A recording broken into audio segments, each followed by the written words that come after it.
Have you ever felt like you were living in someone else's dream? You study the major your parents chose, chase after the job that society praises, and every single day, you try your best to become a version that everyone approves of. But deep down, you know you are not truly happy. There are people who spend their entire lives walking down a path drawn by others, only to wake up one day and realize they have lost their own voice. Today's story is for those who are exhausted from living inside a mold. For anyone who has ever wondered, if this path is not meant for me, then which one is? This is not a story about grades, fame, or achievements.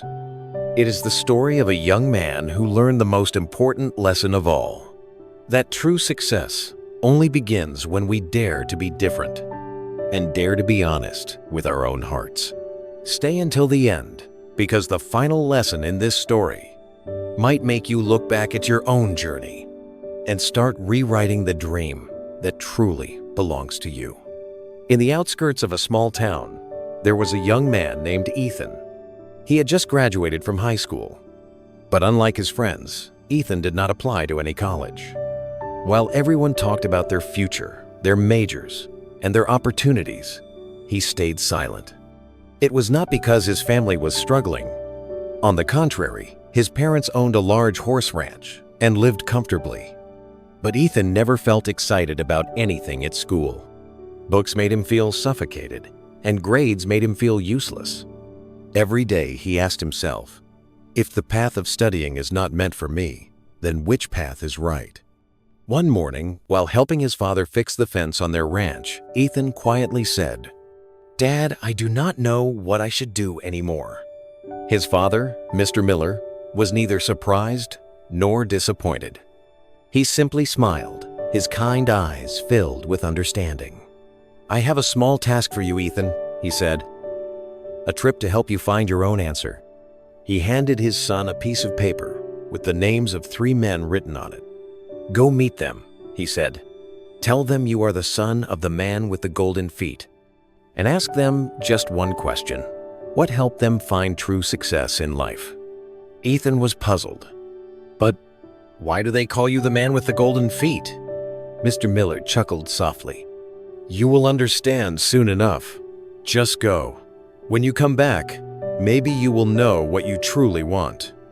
And so, the next morning, Ethan saddled his horse, slipped the piece of paper into his pocket, and began his journey not to find success, but to find himself. After more than an hour of riding across the open fields, Ethan stopped in front of an old wooden house on a hillside. In the yard, an elderly man was jogging, his steps steady and rhythmic, like a habit he had kept his entire life. When Ethan approached, the man stopped and smiled warmly. "You must be the son of Mr. Miller, the man with the golden feet, right?" Ethan was surprised. "Yes, sir. That's right. You know my father?" "Of course." The old man chuckled. "We were classmates. My name is Mr. Harris. So, what brings you here, young man?"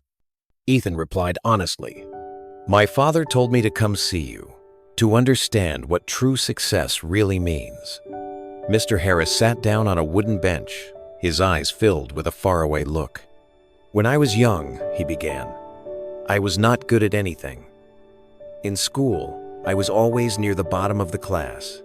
Numbers, formulas, essays, none of that ever excited me. But there was one thing I loved more than anything else: running." He smiled gently and went on. "People laughed at me. They said, 'You are good for nothing except running around the yard.' But I kept running. On rainy days, I ran. On sunny days, I ran too. I had no idea where I was going. All I knew was that every time my feet hit the ground, my heart felt alive. The first year, all I did was train.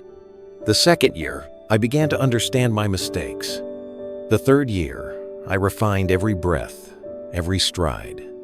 And then, after 5 years without giving up, I won the very first medal of my life." He looked at Ethan, his voice deep and warm. Success, my boy, does not come from chasing what others are good at. It comes when you pour your heart into one thing and keep getting better at it every single day. Ethan stayed quiet. For the first time, something inside him stirred. A feeling so real, as if the man's words were not just meant for him, but for anyone who has ever lost themselves in borrowed dreams. As Ethan got ready to leave, Mr. Harris called out, "Ethan, remember this. If you stay true to what you love, no matter how slow your pace, you are still moving in the right direction." Ethan smiled and nodded gently. Then he climbed back onto his horse and continued his journey toward the second meeting with a man completely different from Mr. Harris, but who also carried within him a story of passion and perseverance. That afternoon, Ethan arrived in a busy neighborhood at the center of town. Among dozens of shops and cafes stood a large restaurant with a bright sign that read, "Thomas & Co. Home of Flavor." The aroma of food filled the street, making his stomach growl softly. Ethan stepped inside, where a cheerful man in his 40s was chatting with customers. When he saw Ethan, his face lit up with a wide grin. "Well, if it isn't Mr. Miller's son, I'm Thomas. Your father and I were classmates. So, I guess you came to see me for a reason, right?" Ethan nodded. "Yes, sir. My father told me to meet you, to ask about your journey to success." Thomas burst out laughing. "Success? That sounds so serious. Back in school, I could not even understand a single math formula. I was near the bottom of the class, just one place higher than someone else. And I think that someone might have been your father." They both laughed. Then Thomas began his story. "When I was a kid, I only loved two things: eating and talking. Adults said I was lazy, but I felt happiest whenever I was in the kitchen. I loved the smell of pastries, the sound of sizzling oil, and the thrill of tasting a dish again and again until it was just right. One day, someone tried my food and said, 'Thomas, you should sell this.' So I did, starting with nothing more than a small food cart, a few old pots, and a dream no bigger than a bowl of soup. The first year, I made almost nothing. Some days, I had to eat the leftovers from my customers, but I never gave up. I learned how to season better, how to present my dishes beautifully, and how to make people feel not only full, but truly cared for." He looked at Ethan, his eyes glowing with pride. 5 years later, I opened my first restaurant. And now, as you can see, this place is the result of thousands of sleepless days and a passion that refused to die inside me. Ethan was speechless. He realized that standing before him was a man once dismissed by others, yet who had turned his small joy into a bright and thriving career. Thomas placed a hand on Ethan's shoulder and said softly, "Ethan, no one expects you to be good at everything. You just need to find one thing that makes you feel truly alive and stay committed to it every day. One day, that very thing will lead you to where you truly belong." Ethan bowed slightly in gratitude. As he walked away, the warm aroma from the restaurant lingered in the air, a gentle reminder that sometimes happiness does not lie at the destination, but in the moments we live fully with our passion. And so, Ethan continued his journey, heading toward the final meeting, the one he believed would give him the real answer to what success truly means. As the sunset painted the sky, Ethan stopped his horse in front of a small house by a dirt road covered in golden leaves. The house was old and simple, so different from the two places he had visited earlier. He knocked on the door, and a middle-aged man with kind eyes opened it, smiling gently. "You must be Ethan, right? Mr. Miller's son?" "Yes, sir. I came to ask about your journey to success.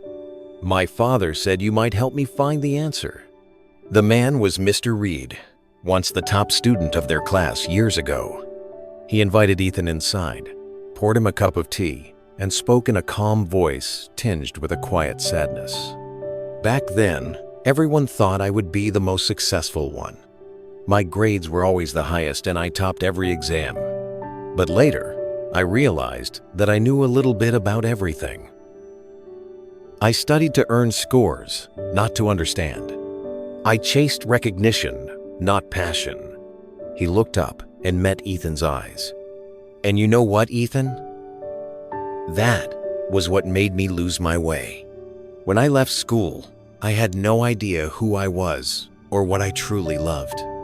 It took me years to realize that success does not live on a report card. It lives in that peaceful feeling you have when you do what you were born to do. Ethan stayed silent, every word cutting deep into his heart. He had never heard anyone talk about failure in such a gentle tone. After a while, Ethan asked softly, "Do you know why people call my father the man with the golden feet?" Mr. Reed smiled. "Of course, your father used to be at the very bottom of our class, ranked 40th. One day, he fell off a horse and broke his leg. From then on, we jokingly called him the man with the golden feet. But something interesting happened. Even in pain, he went back to the stables, still caring for every horse as if it were his very breath. And from that love, he started a small ranch. It grew and grew until it became what it is today." Mr. Reed gazed out the window, a faint smile on his lips. "You see, your father never needed titles or to be number one, but he found something far more valuable than what most talented people ever have: true passion and unwavering determination." Ethan felt a lump form in his throat. In that moment, he saw his father in a whole new light. A man once underestimated, but who never gave up. On his way home, the evening wind brushed gently through the fields. Ethan smiled. Now he understood. Happiness does not come from walking the path others draw for you, but from daring to be honest with your own heart. The next morning, golden sunlight spread across the fields. Ethan rode back to the ranch, his mind filled with thoughts he had never known before. When he saw his father tending to the horses, he suddenly realized this was not just a job. It was a part of who his father was. Ethan walked closer and said with emotion, "Dad, I think I've found the answer. I want to live like you, to do what I love, even if others don't understand." Mr. Miller looked at his son and smiled, his eyes shining with quiet pride. "I knew you would understand one day. Son, true success is not about becoming the best. It is about finding what brings you peace and giving your heart completely to it." The two of them stood side by side, gazing at the wide fields where the horses galloped under the morning sun. A soft breeze carried the scent of grass and soil, along with a new sense of faith in Ethan's heart. He knew he would no longer chase success somewhere far away, because it was already here, in everything he loved, in every beat of his own life. The narrator's voice slows, like a gentle message to the listener. The key to the future does not lie in who you try to become, but in daring to be yourself. No one can live your life for you, and no one can build your dream for you. If today you still do not know what you truly want, do not be afraid. Go out there. Because one day, what you love will lead you back to your true self. Ethan smiled, tightened his grip on the reins, and looked toward the distant horizon. He was no longer chasing someone else's dream, because now he had begun his own journey. The final lesson: do not live like a shadow in someone else's story. Have the courage to listen to the voice within you, because your uniqueness, your honesty with yourself, is the very map that will guide you to true happiness. If you see a part of yourself in this story, share it with someone who may be feeling lost, because sometimes just one small story today can help someone find their way back to their own path.